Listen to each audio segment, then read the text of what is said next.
ba nó mặc cái tiền rồi bây tụi nó nè khơi chỉ khơi to chỉ đuôi nhỏ nữa bây tụi nó mà khơi chùa mà khơi hình sao đi nữa bây tụi nó giờ lấy con này nữa bây tụi nó chỉ khơi chùa hành nhỏ là tên này có ta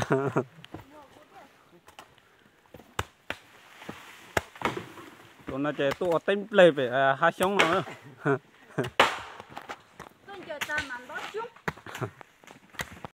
nhớ rồi trong phong gì nữa ta nào để cho phải mùng khấn chùa nữa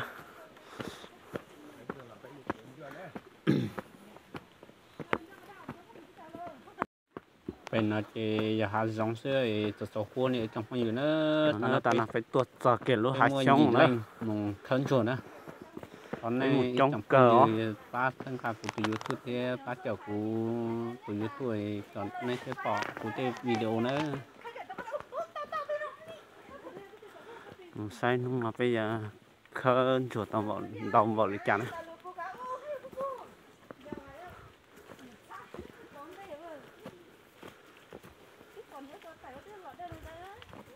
phải há giống cái lòn nạt sầu hơn tí chứ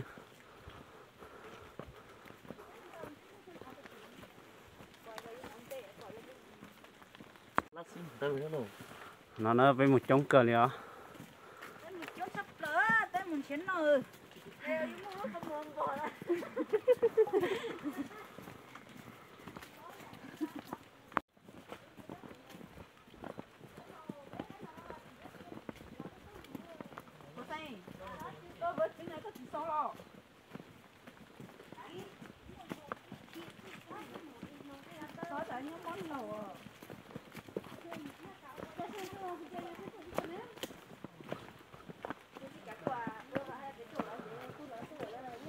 phải há giống thì chọn luôn đi là nạt sốt số thôi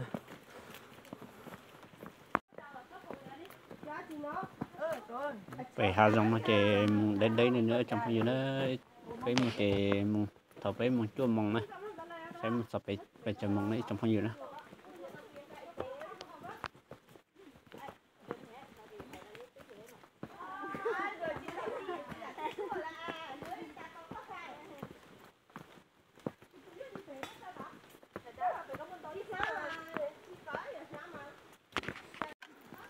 nó tuần này thì nó khơi bỏ ít tuần cho nhau kề nữa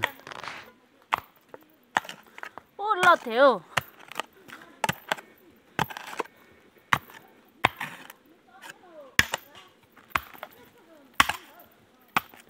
nó tuần cho nó tuột kìa học kế xưa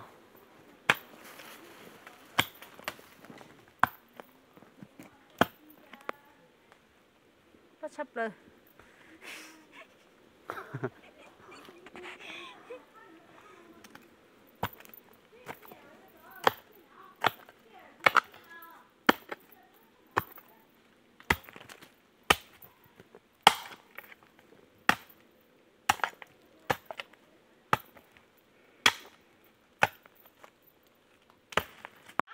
họ nằm ấy pa một tay sọt sọ tên nó nữa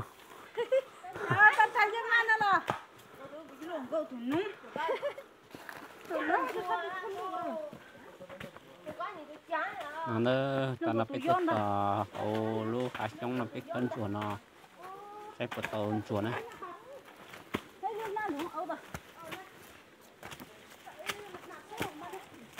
tay thở nhỉ Phan là nên sẽ thùng chuột nó lo cân rồi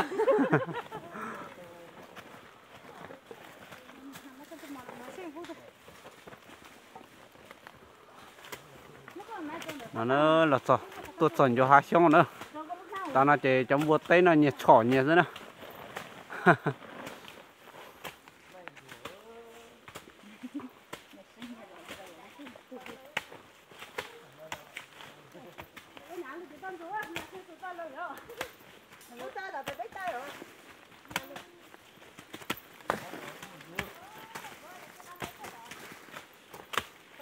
lâu này không chê đấy nhỉ nó không chê cả còn thua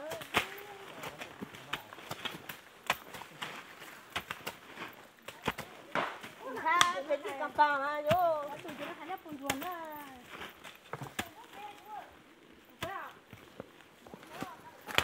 bố sao tiếng mua.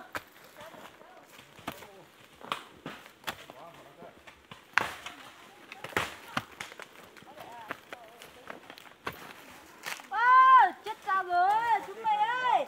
Tên chỗ đó. Chết sao? Cô có ta đó. có kế tụi nó nữa. Tôi bảo là cái lâu này không chơi thôi mà. Cái tắc luôn nè. Cái chán này xem. Cái cháo. Đây này. Ô lúa ta ô. Ô lù rồi đó.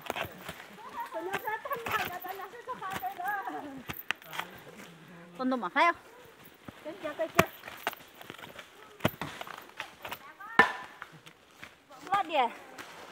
Nó xí mà cũng mất tiết túi giờ. Tiết túi giờ tao hồi. Gì lúc cha. Khởi kia chia sự. Gió té vào tới đâu.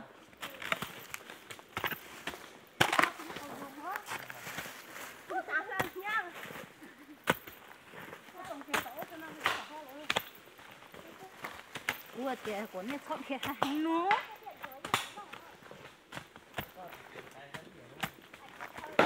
Má tỏ cú nó.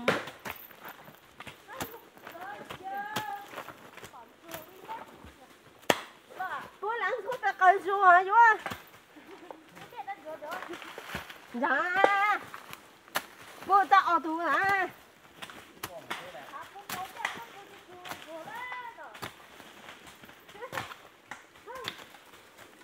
Chị chỉ bút chán hả?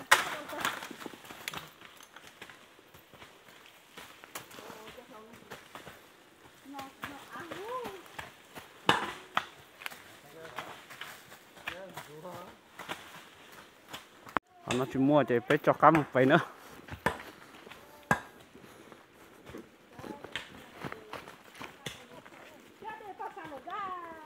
Chị à.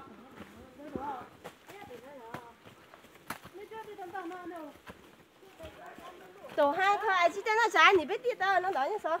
我跌了。你看这把切多少呢？切多少呀？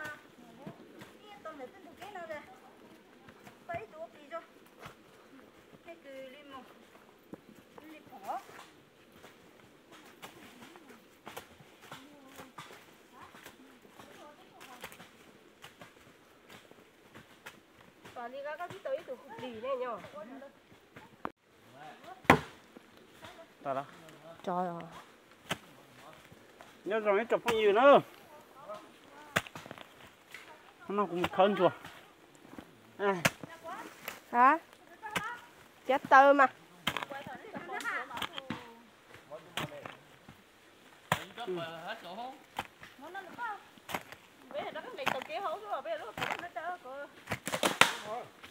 Ơ chụp bọn chùa liêu. Đó lúa sữa cán ra này là bao? Cha sống chưa?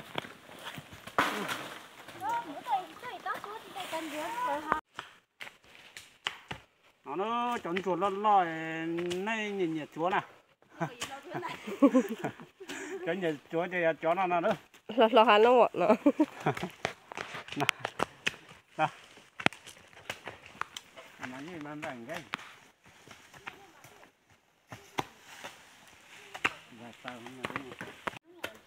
Tao chơi phải cho can chơi nó sầu nó chơi nó khó cứ nó sầu nó chơi nó sao sầu sẽ cùng muốn rồi.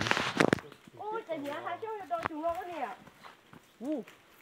Thì nó cho ký mỗi trên một tàu. Nó to luôn. Ủa là tới tiệt tao luôn. Không biết tôi à, hết không được chẳng cho nó là.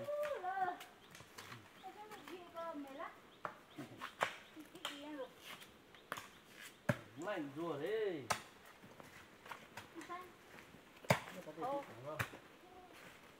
Họ biết tôi thọ bên kia nó đâu có khó khăn cái mảng thấy chỉ đang thấy lấy sổ nó lo cái luôn.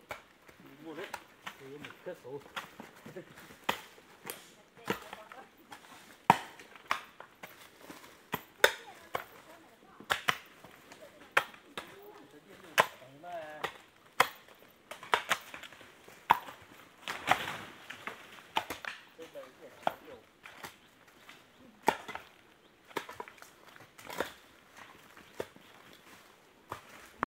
mẹ đó.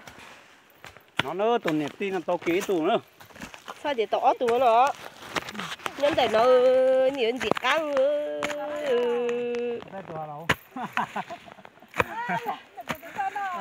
hả mà lỡ ở chó mấy mẹ tôi nè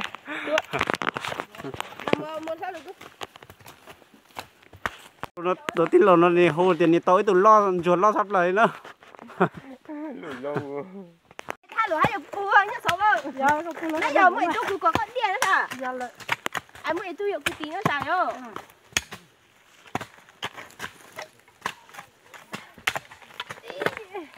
Ôi ôi tụi nè. Tụi chả ra. tới cha Ta chả. Cái gì. lo thế vâng tao là một xã tu à tiền con có thể rồi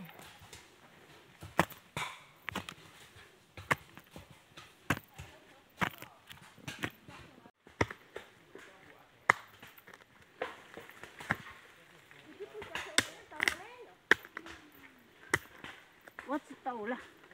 Nó thoát tàu đó.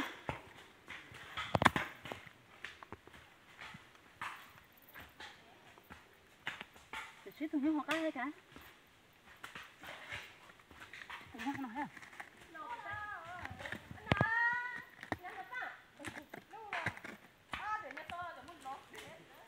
Giờ có to xuyên giờ có to luôn.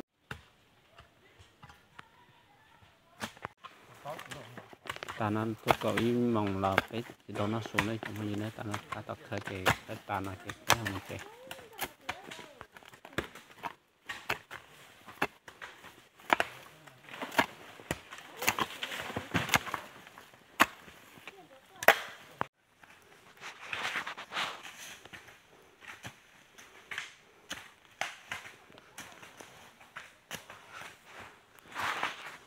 nó trong phong gì nữa cái ta nó tôi chùm mong lại thì sẽ phải ta tọt đây nó nè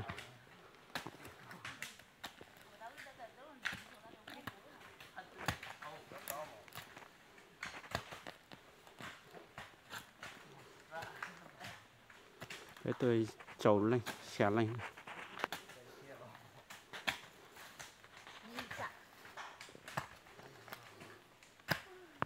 cho nên là cứ tua khởi ta su nó nữa ta su sẽ trong bọn nó sẽ trong như này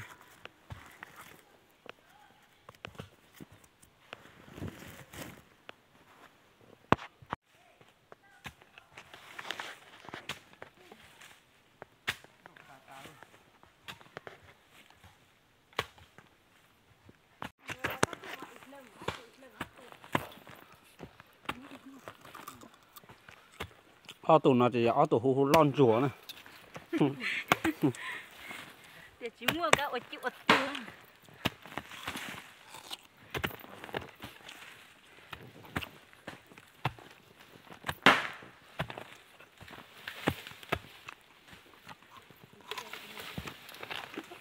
không đấy đã là tại hà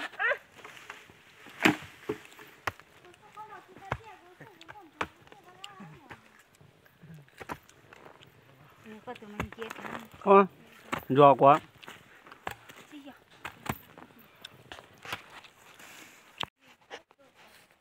ta nó cái khởi tòn chùa nó cái lại ấy ta sẽ nông cháy này trong cái gì nữa ở chỗ này chỉ ba triệu của tụi YouTube đeo mà nhớ rằng này trong cái gì nữa